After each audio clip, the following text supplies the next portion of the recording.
Exodus chapter 22. Whoever steals an ox or a sheep and slaughters it, or sells it, must pay back 5 head of cattle for the ox and 4 sheep for the sheep.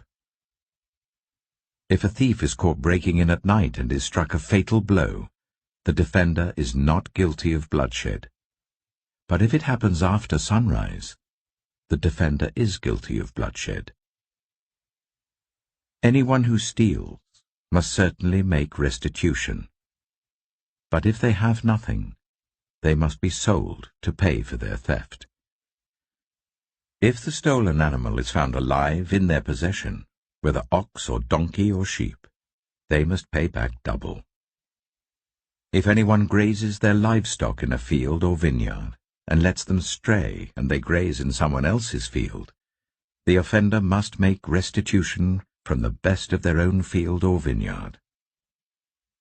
If a fire breaks out and spreads into thorn bushes, so that it burns sheaves of corn or standing corn or the whole field, the one who started the fire must make restitution. If anyone gives a neighbor silver or goods for safekeeping and they are stolen from the neighbor's house, the thief, if caught, must pay back double.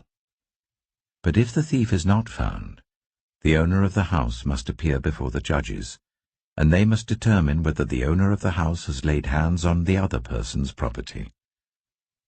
In all cases of illegal possession of an ox, a donkey, a sheep, a garment, or any other lost property about which somebody says, "This is mine," both parties are to bring their cases before the judges.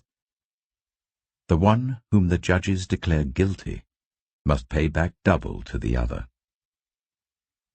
If anyone gives a donkey, an ox, a sheep, or any other animal to their neighbor for safekeeping, and it dies, or is injured, or is taken away while no one is looking, the issue between them will be settled by the taking of an oath before the Lord, that the neighbor did not lay hands on the other person's property. The owner is to accept this, and no restitution is required. But if the animal was stolen from the neighbor, restitution must be made to the owner. If it was torn to pieces by a wild animal, the neighbor shall bring in the remains as evidence, and shall not be required to pay for the torn animal. If anyone borrows an animal from their neighbor, and it is injured or dies while the owner is not present, they must make restitution. But if the owner is with the animal, the borrower will not have to pay. If the animal was hired, the money paid for the hire covers the loss. If a man seduces a virgin who is not pledged to be married and sleeps with her, he must pay the bride price, and she shall be his wife. If her father absolutely refuses to give her to him, he must still pay the bride price for virgins. Do not allow a sorceress to live. Anyone who has sexual relations with an animal is to be put to death. Whoever sacrifices to any god other than the Lord must be destroyed. Do not ill-treat or oppress a foreigner, for you were foreigners in Egypt. Do not take advantage of the widow or the fatherless. If you do, and they cry out to me, I will certainly hear their cry. My anger will be aroused, and I will kill you with the sword. Your wives will become widows, and your children fatherless. If you lend money to one of my people among you who is needy, do not treat it like a business deal. Charge no interest. If you take your neighbor's cloak as a pledge, return it by sunset, because that cloak is the only covering your neighbor has. What else can they sleep in?